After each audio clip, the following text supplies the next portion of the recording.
Hallelujah, hallelujah, hallelujah. നമ്മുടെ ജീവിതത്തിലുണ്ടാകുന്ന എല്ലാ അനുഭവങ്ങളുടെയും അകത്ത് ദൈവത്തിൻ്റെ ഒരു പദ്ധതി കിടപ്പുണ്ട്. ഈ പദ്ധതിയാണ് നമ്മൾ ഫോളോ ചെയ്യേണ്ടത്. അത് ഫോളോ ചെയ്യാതിരിക്കാൻ വേണ്ടി, നമ്മൾ ദൈവ കൈകളിൽ നിന്ന് സ്വീകരിക്കാതിരിക്കാൻ വേണ്ടി സാത്താൻ നമ്മളെ തകർത്ത് കളയും. Price the Lord. Hallelujah, hallelujah, hallelujah. നമ്മൾ ഈ ദൈവിക പദ്ധതി നാം ദൈവ കൈകളിൽ നിന്ന് സ്വീകരിച്ചാൽ ദൈവിക പദ്ധതി നമുക്ക് വെളിപ്പെട്ട് കിട്ടും. ചിലർക്ക് ദൈവത്തിൻ്റെ പ്ലാൻ വെളിപ്പെട്ട് കിട്ടാത്തതിന് കാരണം അവർ മനുഷ്യകരങ്ങളിൽ നിന്ന് വാങ്ങിക്കുന്നു എന്നതാണ്. മറ്റുള്ളവരുടെ ദുരുദ്ദേശത്തെക്കുറിച്ച് അവരാലോചിച്ചു കൊണ്ടിരിക്കുന്നു എന്നതാണ്. ഹല്ലേലൂയ. അതുകൊണ്ട് നാം ദൈവ കൈകളിൽ നിന്ന് സ്വീകരിക്കുവാൻ തയ്യാറാകുക. മനുഷ്യകരങ്ങളെല്ലാം കളയുക, ദൈവത്തിൻ്റെ കരങ്ങൾ മാത്രം കാണുക. നമുക്കറിയാം, ഗെത്സമേൻ തോട്ടത്തിൽ വെച്ച് ഈശോ പിതാവിൻ്റെ കയ്യിൽ നിന്ന് ആ കുരിശ് സ്വീകരിച്ചതുപോലെ നമുക്ക് ദൈവപിതാവിൻ്റെ കയ്യിൽ നിന്ന്, ഈശോയുടെ കയ്യിൽ നിന്ന് നമുക്ക് ഉണ്ടാകുന്ന അനുഭവങ്ങളെ സ്വീകരിച്ച് ദൈവത്തെ മഹത്വപ്പെടുത്തുവാനും ദൈവത്തെ സ്തുതിക്കുവാനും തയ്യാറാകുക. ദൈവ കൈകളിൽ നിന്ന് വാങ്ങിച്ച് ദൈവത്തെ സ്തുതിക്കാൻ തയ്യാറായി കഴിയുമ്പോൾ നമുക്ക് മനുഷ്യരോട് ക്ഷമിക്കുവാൻ ഉള്ള പ്രത്യേകമായ അനുഗ്രഹം നമുക്ക് കിട്ടും. അവർക്കൊന്നും ഇതിനകത്ത് കാര്യമില്ല, ദൈവം ഇതിലൂടെ എന്നെ വളർത്തുകയാണ് എന്ന ബോധ്യം നമുക്കുണ്ടാകും. Praise the Lord. ഹല്ലേലൂയ. നമ്മൾ ഓരോരുത്തരും ദൈവത്തിന് വിലപ്പെട്ടവരും പ്രിയപ്പെട്ടവരുമാണ്. ദൈവം ഈ ഭൂമിയിൽ സൃഷ്ടിച്ചിട്ടുള്ളതെല്ലാം തന്നെ നമ്മുടെ നന്മയ്ക്ക് വേണ്ടിയിട്ടാണ്. ദൈവം ഒരു വ്യക്തിയെയും മറ്റൊരു വ്യക്തിക്ക് എതിരായിട്ട് സൃഷ്ടിച്ചിട്ടില്ല. അപ്പോൾ അതുകൊണ്ട് നമ്മുടെ സമൂഹത്തിലെ ഓരോ വ്യക്തിയും നമ്മൾ അങ്ങോട്ടും ഇങ്ങോട്ടും ദൈവത്തിൻ്റെ അനുഗ്രഹങ്ങളാണ്, പരസ്പരം വളർത്തുന്നവരാണ്. നമ്മുടെ ഉള്ളിലെ നന്മയെ പുറത്തെടുക്കുവാൻ ദൈവം ഉപയോഗിക്കുന്ന ദൈവ കൈകളിലെ ഉപകരണങ്ങളാണ് ഓരോ വ്യക്തിയും. അവരിലൂടെ നമ്മുടെ ഉള്ളിലെ നന്മകൾ പുറത്തു വരാൻ ദൈവം ആഗ്രഹിക്കുന്നു. Price the Lord. ഹല്ലേലൂയ. നമുക്കറിയാം, നമ്മളെല്ലാവരും തന്നെ സ്വാർത്ഥരാണ്. പക്ഷേ നമ്മൾ ആരും അത് അംഗീകരിക്കുകയില്ല. നമ്മളെല്ലാവരും പറയും, എന്നോട് സ്നേഹമുള്ളവരായി ആരുമില്ലെന്ന്. Praise the Lord. ഹല്ലേലൂയ. പക്ഷേ യാഥാർത്ഥ്യം എന്തെന്ന് ചോദിച്ചാൽ നമ്മളെല്ലാവരും തന്നെ സ്വാർത്ഥരാണ്. അതുകൊണ്ട് നാം നമ്മളിലേക്ക് ചുരുങ്ങിയിരിക്കുന്നവരാണ്, സ്വയം കേന്ദ്രീകൃതമായി ചിന്തിക്കുന്നവരാണ്. നമുക്ക് ഈ സ്വാർത്ഥതയിൽ നിന്ന് വെളിയിൽ വരണം. സ്നേഹത്തിലേക്കാണ് ദൈവം നമ്മളെ വിളിച്ചിരിക്കുന്നത്. സ്നേഹമായിരിക്കട്ടെ നിങ്ങളുടെ ലക്ഷ്യം. അപ്പോൾ അതുകൊണ്ട് നമുക്ക് വളരാനുള്ളത് സ്നേഹത്തിലാണ്. നമുക്ക് വളരാനുള്ളത് നമുക്കൊരൊറ്റ വളർച്ചയേ ഉള്ളൂ, അത് സ്നേഹത്തിൻ്റെ വളർച്ചയാണ്. ഈ വളർച്ച സാധ്യതമായി തീരുന്നത് സ്വാർത്ഥതയെ പൊട്ടിച്ച് വെളിയിൽ വരുമ്പോഴാണ്. ഗോതമ്പ് മണി നിലത്ത് വീണ് അഴിയുന്നില്ലെങ്കിൽ അതിന് ഫലം പുറപ്പെടുവിക്കാൻ പറ്റുകയില്ല. അതല്ലെങ്കിൽ അത് വെറും വിത്തായിട്ട് തന്നെ ഇരിക്കുകയുള്ളൂ, അതിനൊരു വളർച്ച ഉണ്ടാകുകയില്ല.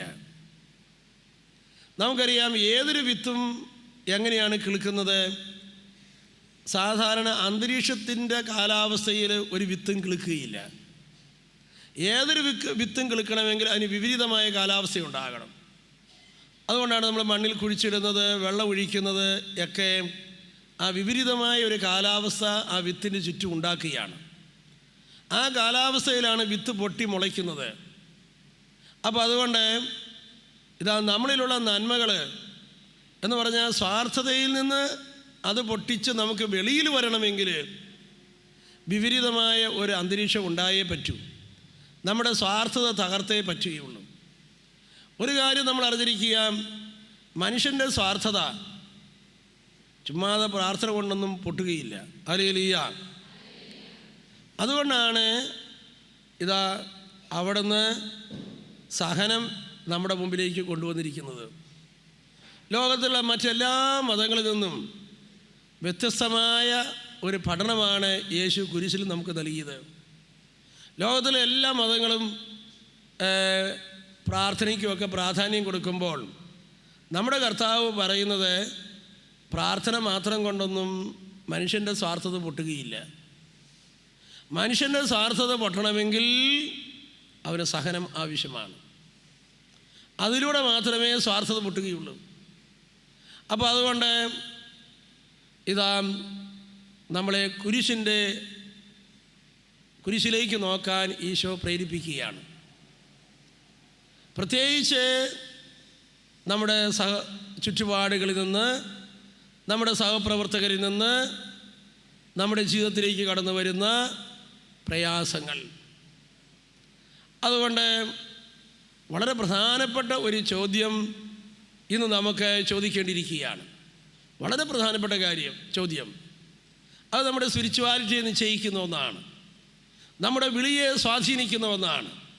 നമുക്ക് ചോദിക്കാനുള്ളത്, നമ്മളെ കളിയാക്കുകയും വേദനിപ്പിക്കുകയും ചെയ്യുന്ന വ്യക്തികളുടെ നേരെയുള്ള നമ്മുടെ മനോഭാവം എന്താണ്?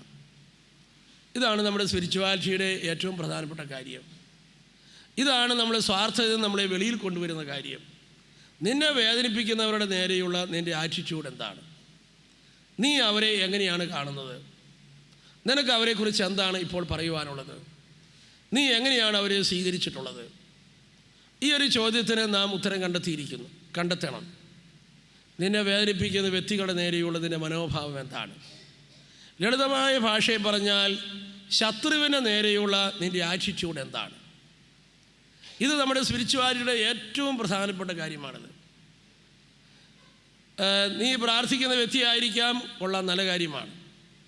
പക്ഷേ ഈ ഒരു ചോദ്യമുണ്ടല്ലോ, ഇതാണ് നമ്മളെ സ്വാർത്ഥതയിൽ നിന്ന് പരിശുദ്ധമായ സ്നേഹത്തിലേക്ക് വളർത്തിക്കൊണ്ടുവരുന്നത്. ഇതാണ് നാമാകുന്ന വിത്തിൽ മുളയുണ്ടാക്കുന്ന ഇതാണ് നമ്മുടെ പുറന്തോട് പൊട്ടിക്കുന്നത്. അതുകൊണ്ട് നമ്മൾ വളരുന്നത് അങ്ങനെയാണ്, സ്വാർത്ഥതയെ ഭേദിക്കുന്നത് അങ്ങനെയാണ്. അപ്പോൾ അതുകൊണ്ട് നമ്മുടെ ഇഷ്ടത്തിന് എതിരായി നമ്മുടെ മുമ്പിൽ നിൽക്കുന്ന വ്യക്തികൾ, നമുക്ക് അവരുടെ നേരെയുള്ള കാഴ്ചപ്പാട് എന്താണ്? നമ്മൾ എങ്ങനെയാണ് അവരെ കാണുന്നത്? Hallelujah, hallelujah, hallelujah. നമ്മൾ ഇതിനോടകം തന്നെ മനസ്സിലാക്കിയിരിക്കുന്നു, ഇതാ നമ്മുടെ സ്വാർത്ഥതയെ പൊട്ടിക്കുക എന്നതാണ് ദൈവത്തിൻ്റെ പ്ലാൻ എന്ന്. മറിയത്തിൻ്റെ സ്തോത്രഗീതത്തിൽ നമ്മൾ വായിക്കുന്നു, നമ്മളെ എളിമയിലേക്ക് നയിക്കുക. ഇതാണ് അഹങ്കാരികളെ ദൈവം ചെതറിക്കുന്നു. ദൈവം നമ്മളെ ഓർമ്മിപ്പിക്കുകയാണ്, അഹങ്കാരികളെ ദൈവം ചെതറിക്കുന്നു. അപ്പം അതുകൊണ്ട് നമ്മുടെ അഹങ്കാരത്തെ തകർക്കാൻ ദൈവം കയ്യിലെടുത്ത് ഉപയോഗിക്കുന്ന ഒരു ഉപകരണവും കൂടിയാണ് നമ്മുടെ ചുറ്റുമുള്ള വ്യക്തികളുടെ ചില ബലഹീനതകളും നമ്മളെ വേദനിപ്പിക്കുന്ന ചില വ്യക്തികളുമൊക്കെ. നമ്മളങ്ങനെയാണ് അവരെ കാണേണ്ടത്. ഈ ഒരു കാഴ്ചപ്പാട് നമ്മുടെ ഉള്ളിൽ നമുക്കറിയാം, പക്ഷെ നമ്മൾ ബോധപൂർവം അതിനെ കൊണ്ടുവന്നേ പറ്റൂ. Hallelujah, hallelujah, hallelujah, hallelujah. അതുകൊണ്ട് നമ്മുടെ ജീവിതത്തിൽ പ്രയാസങ്ങൾ ഉണ്ടാകുമ്പോൾ, വിഷമതകൾ ഉണ്ടാകുമ്പോൾ നമ്മളെയാണ് പരിശോധിക്കേണ്ടത്. നമ്മൾ അത് നൽകിയവരുടെ ഉദ്ദേശമല്ല പരിശോധിക്കേണ്ടത്.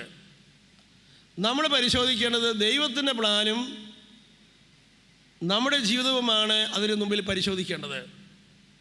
നമുക്ക് ദൈവത്തോട് ചോദിക്കാൻ കഴിയണം, ദൈവമേ, എന്നിലുള്ള ഏത് സ്വാർത്ഥതയാണ് ഇതുവഴി അങ്ങ് തകർക്കാൻ ആഗ്രഹിക്കുന്നത്?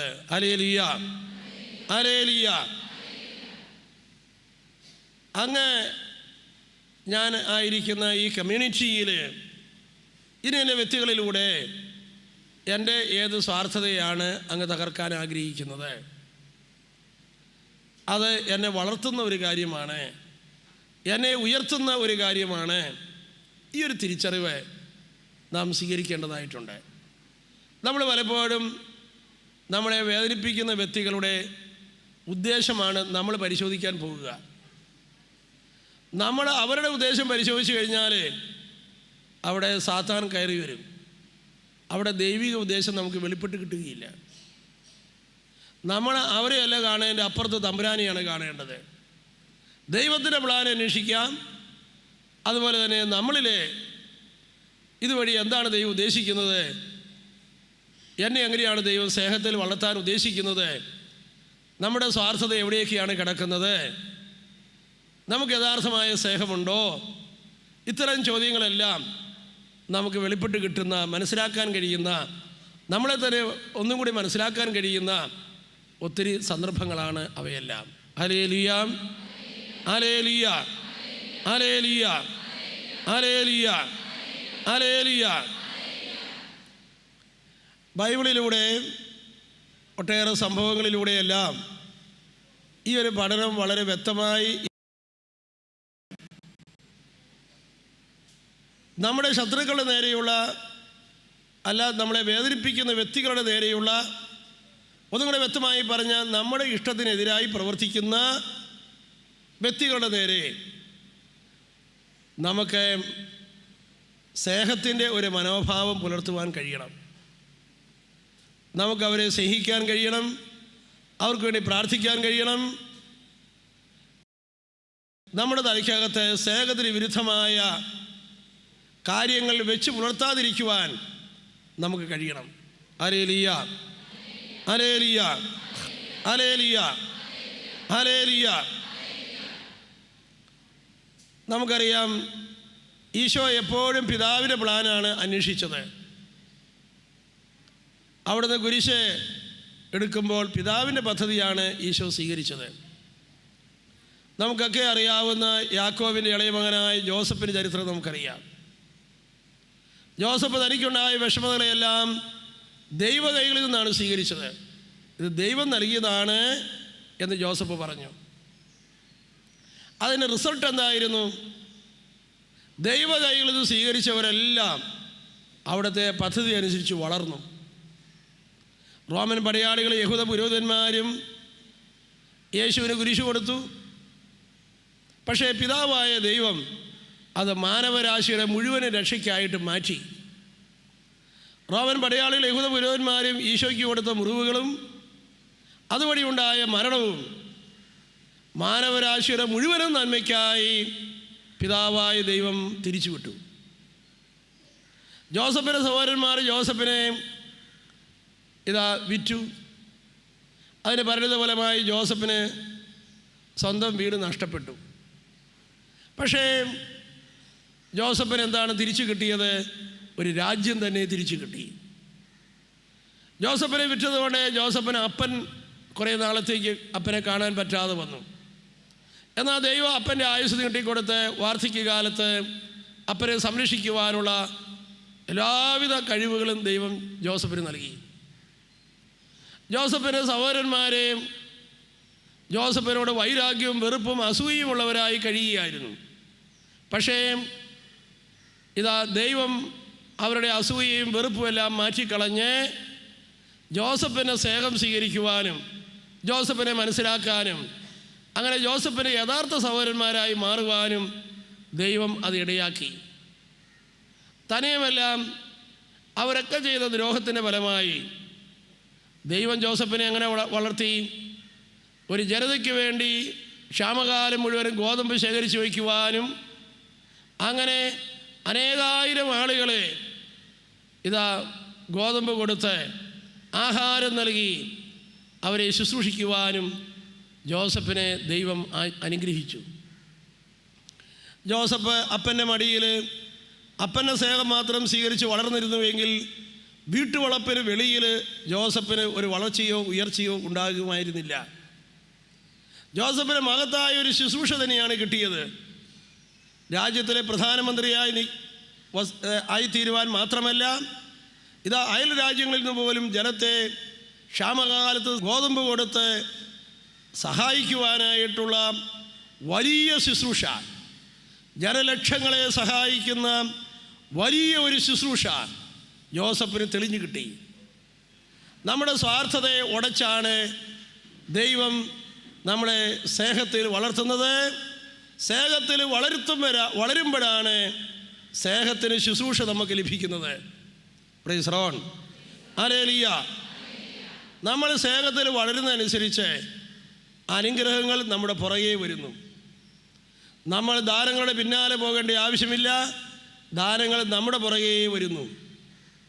നമ്മൾ സ്നേഹത്തിന് പിന്നാലെ നീങ്ങുന്നു. അതുകൊണ്ട് സ്നേഹത്തിൽ വളരണം എന്ന ദൃഢമായ ആഗ്രഹമായിരിക്കട്ടെ നമുക്കുണ്ടാകേണ്ടത്. ഓരോ സംഭവങ്ങളിലും ഇതെങ്ങനെ എന്നെ സ്വാർത്ഥതയ്ക്ക് അതീതമായ സ്നേഹത്തിലേക്ക് ഉയർത്തും. Price the Lord. Hallelujah, hallelujah, hallelujah, hallelujah, hallelujah, hallelujah, hallelujah. ദൈവത്തിൻ്റെ തിരുവിഷ്ടമാണ് നമ്മുടെ മുമ്പിൽ നമുക്ക് വളരാനുള്ള വഴിയെ. ദൈവത്തിന് തിരുവിഷ്ടമാണ് നമ്മുടെ ഭക്ഷണം. ഈശോ തന്നെ അങ്ങനെയാണല്ലോ പറഞ്ഞത്, പിതാവിൻ്റെ ഇഷ്ടം നിർവഹിക്കുകയാണ് എൻ്റെ ഭക്ഷണം. അപ്പോൾ അതുകൊണ്ട് കർത്താവിന് തിരുവിഷ്ടമാണ് നാം അന്വേഷിക്കേണ്ടത്. ദൈവത്തിന് തിരുവിഷ്ടം നമുക്ക് കാണാൻ കഴിയണമെങ്കിൽ സ്വാർത്ഥത പൊട്ടണം. നമ്മൾ നമ്മുടെ സഹോദരങ്ങളോട് വെറുപ്പ് വെച്ച് പുലർത്തിയാൽ സ്വാർത്ഥത പൊട്ടുകയില്ല, ദൈവ തിരുവിഷ്ടം നമുക്ക് മനസ്സിലാകുകയുമില്ല.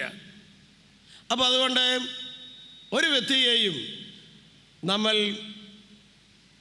സ്നേഹത്തിന് വിരുദ്ധമായ ഒരു കാഴ്ചപ്പാടോടുകൂടി നമ്മൾ അവരിലേക്ക് നോക്കരുത്. Price the Lord. Hallelujah, hallelujah, hallelujah. സഹോദരങ്ങളെ, ഫിലിപ്പിയ ലേഖനം 1:28 മുതലുള്ള തിരുവചനങ്ങൾ നമ്മൾ വായിക്കുമ്പോൾ വ്യക്തമായി എഴുതി വച്ചിരിക്കുകയാണ്, നിങ്ങളുടെ എതിരാളികളിൽ നിങ്ങൾക്കുണ്ടാകുന്ന യാതൊന്നിനെയും നിങ്ങൾ ഭയപ്പെടരുത്. അത് നിങ്ങളുടെ വളർച്ചയ്ക്കാണ്. അവർക്കത് നാശത്തിനായിരിക്കാം, അതൊരടയാളമാണ് എന്നെല്ലാം ഫിലിപ്പിയ 1:28 മുതലുള്ള തിരുവചനങ്ങളിൽ വളരെ വ്യക്തമായി നമ്മൾ കാണുന്നുണ്ട്. നമ്മൾ അറിഞ്ഞിരിക്കുക, നമ്മൾ ദൈവത്തിൻ്റെ ഹിതം ഫോളോ ചെയ്യുമ്പോൾ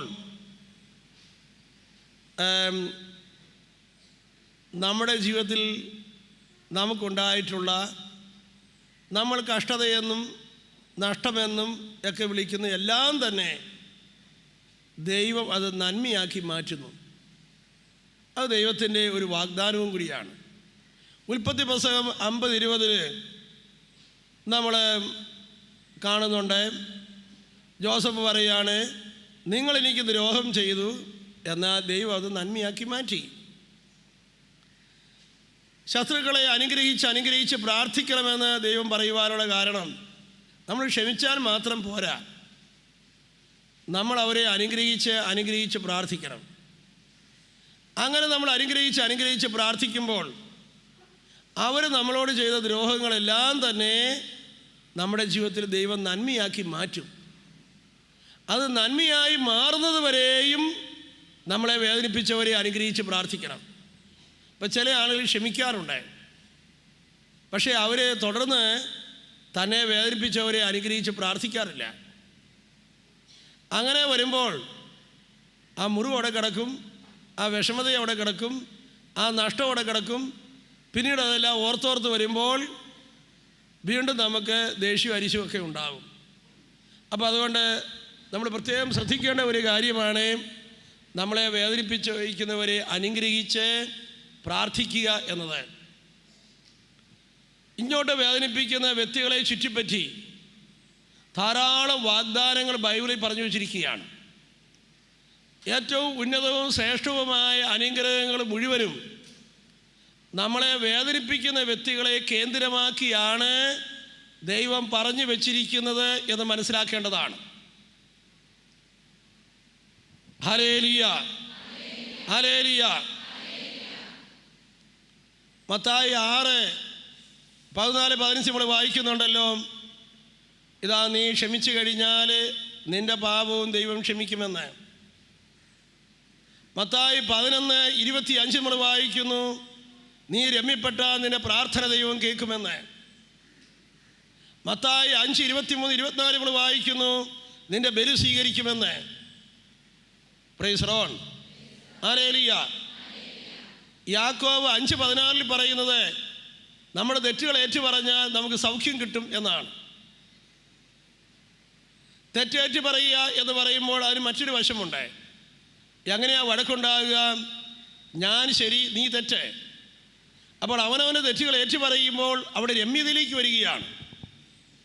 അങ്ങനെ നാം രമ്യതയിലേക്ക് വന്നാൽ നമുക്ക് സൗഖ്യം കിട്ടുമെന്ന് യാക്കോബ് 5:16 പറയുകയാണ്. എബ്രായ ലേഖനം 12:15 പറയുന്നത് നാം രമ്യതയിലേക്ക് വന്നാൽ, വിദ്വേഷം മാറ്റിക്കളഞ്ഞാൽ ദൈവത്തിൻ്റെ കരുണ നമ്മളിലൂടെ ഒഴുകും എന്നാണ്. മത്തായി 5:44-45 തുടങ്ങിയ വചനങ്ങളിൽ നമ്മൾ വായിക്കുന്നത് നമ്മൾ ശത്രുക്കളോട് ക്ഷമിച്ചാണ് ദൈവത്തിൻ്റെ പൈതലായി മാറുന്നത്. ദൈവ പൈതലിലാണ് ദൈവത്തിൻ്റെ അവകാശം ലഭിക്കുക. പുത്രനാണ് അവകാശമുള്ളത്. അപ്പം നമ്മൾ ദൈവ പൈതലാകുന്നത് എങ്ങനെയാണ് എന്ന് ചോദിച്ചാൽ, നമ്മളെ വേദനിപ്പിക്കുന്ന വ്യക്തികളുടെ നേരെയുള്ള നമ്മുടെ മനോഭാവം എങ്ങനെയാണ്? നീ അവരോട് ക്ഷമിക്കുമ്പോഴാണ് നീ ഒരു ദൈവ പൈതലിൻ്റെ അവകാശത്തിലേക്ക് കടന്നു വരുന്നത്. Praise Lord, hallelujah. അപ്പോൾ അതുകൊണ്ട് സഹോദരങ്ങളെ, ക്ഷമിക്കാൻ മാത്രമല്ല, നമ്മളെ വേദനിപ്പിച്ചിട്ടുള്ള എല്ലാവർക്കും വേണ്ടി തുടർച്ചയായി മധ്യസ്ഥം വഹിച്ച് പ്രാർത്ഥിക്കുവാൻ നമുക്ക് ചുമതലയുണ്ട്. എത്ര നാളങ്ങനെ പ്രാർത്ഥിക്കണമെന്ന് ചോദിച്ചാൽ, നിനക്കുണ്ടായ തകർച്ചകൾ ദൈവം നന്മയാക്കി മാറ്റുന്നതുവരെയും, അതൊരു അനുഗ്രഹമായി നിനക്ക് അനുഭവപ്പെടുന്നവരെയും നീയെ സമർപ്പിച്ച് പ്രാർത്ഥിക്കണം. Praise Lord. വിശ്വാസിയും അവിശ്വാസിയും തമ്മിലൊരു വ്യത്യാസമുണ്ട്. അവിശ്വാസി അനുഗ്രഹങ്ങളെല്ലാം കൈ കിട്ടിയതിന് ശേഷമേ അതിനെ അനുഗ്രഹം എന്ന് വിളിക്കുകയുള്ളൂ. ഹല്ലേലൂയ. അനുഗ്രഹങ്ങളെല്ലാം കൈ കിട്ടിയതിന് ശേഷമേ അവിശ്വാസി സന്തോഷിക്കുകയുള്ളൂ. എന്നാൽ വിശ്വാസിയാകട്ടെ, അനുഗ്രഹങ്ങൾ കൈ കിട്ടുന്നതിന് മുമ്പ് തന്നെ അതിനെ അനുഗ്രഹമെന്ന് വിളിച്ച് സന്തോഷിക്കുന്നു. Hallelujah, hallelujah. അതുകൊണ്ട് നമുക്കറിയാം, നമ്മുടെ ജീവിതത്തിൽ നമ്മളെ വേദനിപ്പിക്കുന്ന വ്യക്തികളിൽ നിന്ന് കടന്നു വരുന്ന കാര്യങ്ങളെല്ലാം തന്നെ വാഗ്ദാനം മനസ്സിലാക്കിയിട്ടുള്ള നമുക്ക് അവയിലേക്ക് നോക്കി അവയെ അനുഗ്രഹമെന്ന് വിളിക്കാൻ കഴിയണം. Praise Lord, hallelujah.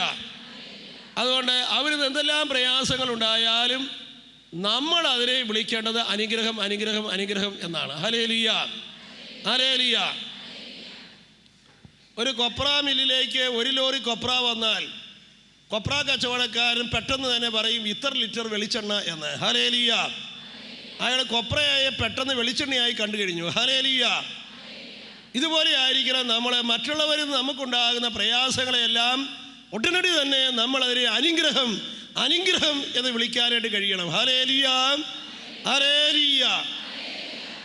അത് ദൈവം നമ്മുടെ കയ്യിലേക്ക് അത് പകർന്നു തരുന്നവരെയും നമ്മളെ വേദനിപ്പിച്ചവരെയെല്ലാം നമ്മൾ അനുഗ്രഹിച്ച് പ്രാർത്ഥിക്കണം. നമുക്ക് ക്ഷമിക്കാൻ എളുപ്പമാണ്. കാരണം ഇതാ, ഒന്ന്, നമ്മൾ അതിൻ്റെ അകത്ത് ദൈവത്തിൻ്റെ പ്ലാൻ മനസ്സിലാക്കുന്നു. രണ്ടാമതായിട്ട്, നമുക്കുണ്ടായ നഷ്ടമെല്ലാം ദൈവം ലാഭമാക്കി തരുമെന്നുള്ള വ്യക്തമായ വാഗ്ദാനം നമ്മുടെ മുമ്പിൽ കിടക്കുകയാണ്. സഹോദരങ്ങളെ, ലോകത്തിലെ പല ആളുകളും ക്ഷമിക്കാനായിട്ട് ഉപദേശിച്ചിട്ടുണ്ട്. അങ്ങനെയാണെങ്കിൽ യേശുവിൻ്റെ ഉപദേശവും ലോകത്തിലെ മറ്റ് മഹാന്മാക്കളുടെ ഉപദേശവും തമ്മിലുള്ള വ്യത്യാസം എന്തെന്ന് ചോദിച്ചാൽ, ഒരു വ്യത്യാസം, ഈശോയുടെ ഉപദേശത്തിനോട് ചേർന്ന് വാഗ്ദാനങ്ങൾ കിടപ്പുണ്ട്. ബൈബിളിൽ എവിടെയെല്ലാം ക്ഷമിക്കാൻ പറഞ്ഞിട്ടുണ്ടോ അവിടെയെല്ലാം വാഗ്ദാനം കിടപ്പുണ്ട്. Hallelujah, hallelujah. വാഗ്ദാനമടങ്ങിയ കൽപ്പനയാണ് ക്ഷമിക്കുക എന്നത്. അപ്പോൾ അതുകൊണ്ട് നമുക്ക് ഒന്നും കൂടി എളുപ്പമാണ്. വാഗ്ദാനത്തിലേക്ക് നോക്കിക്കൊണ്ട് നമുക്ക് ക്ഷമിക്കാൻ കഴിയും. വാഗ്ദാനത്തിലേക്ക് നോക്കിക്കൊണ്ട് ക്ഷമിക്കാൻ കഴിയുന്നതിനാൽ ക്ഷമിക്കുക എന്ന് പറഞ്ഞാൽ ഒരു വിതയ്ക്കലാണ്.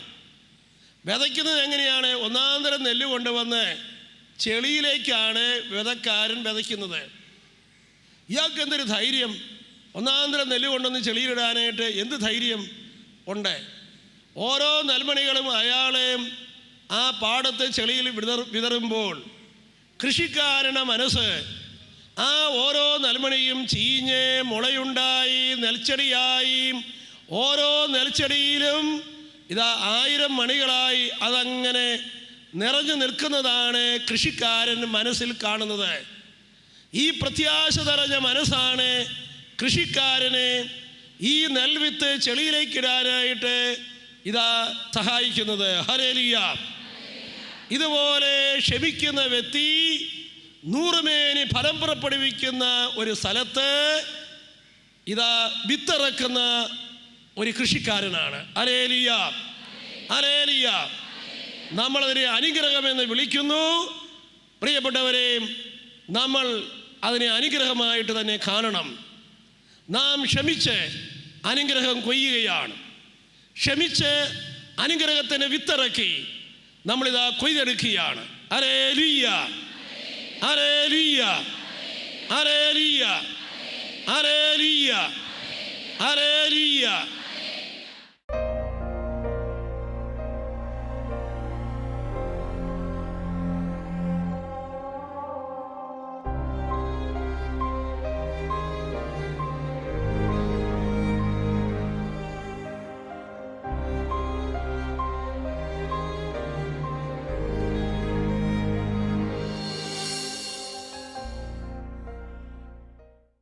വിശദ വിവരങ്ങൾക്ക് director divine vision divine retreat centre, Muringoor, Chalakudy 680316, Kerala, south India. Telephone 0091-480-270-8098, 0091-480-270-2613. Fax 0091-480-270-8097. Email mail.divintv@gmail.com. Website www.drcm.org.